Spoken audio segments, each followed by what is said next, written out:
निश्चित किसी उपकृत हो पार आम समस्त बिल बाड़ी अच्छी समस्त जब आम आज पनीपरिया गच लगेगा कि आज गोटे मुगबिरी चाष करवा निश्चित आम किसी लाभदायक हो पार कि उपयुक्त जत्न जदि आम उपयुक्त जत्न ना जेकोसी गोटे गच लगा पिलाटी जन्म करवा जमी तार उपयुक्त जत्न ना पिलाटी मनीष हो पार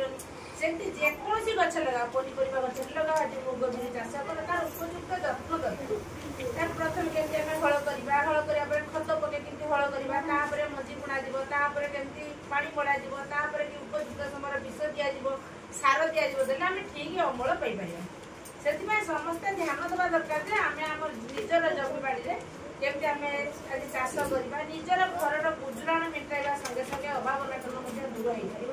तेणु समस्ते सचेतन हवा दरकार आम कौन खरार आम बाड़ी को जी कि गोटे लोक मुझे बाड़ी परिश्रम से काली 3 क्विंटाल बैगण दिखाई आज दासार 4-5 लोग अच्छी समस्ते दूर मिसी दूर पुणी दौरान जिते मार्केट पड़े गड़िया माछ 3-4 माछ छड़ा माछ ढाली दौर जिते खाऊँ बुझर आनुच्च बस्तार भी आनुच्च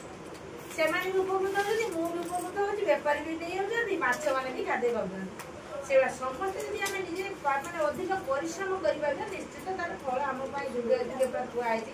कर्म ही भगवान आम कर्म करवा भगवान निष्ठ नुहति फल निश्चित भाव से आमको प्रदान करें समस्ते सचेतन हूँ निजर बाड़ी घर में समस्त किसी पनीपरिया चाष कर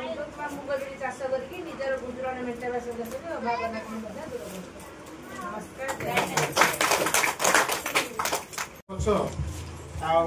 माने मु भावुची सी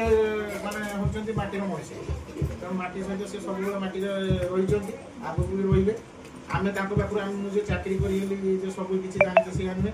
पाखु मोर भी बहुत किसी शिक्षा लाभ कर तेणु आम खाली पाठ पढ़ी चाकरी करूँ माटी सहित आम मिशन हो जान चाष केमी हुए केमी आम खाली थ्योरीटा जानूँ या आम लिखिदेकी कहीदे पारे जिन प्राक्टिकाल आम जिनटा एतटा जान तेणु अशेष अशेष आउ थे मुझे धन्यवाद दूसरी सी चाष काम माने निजर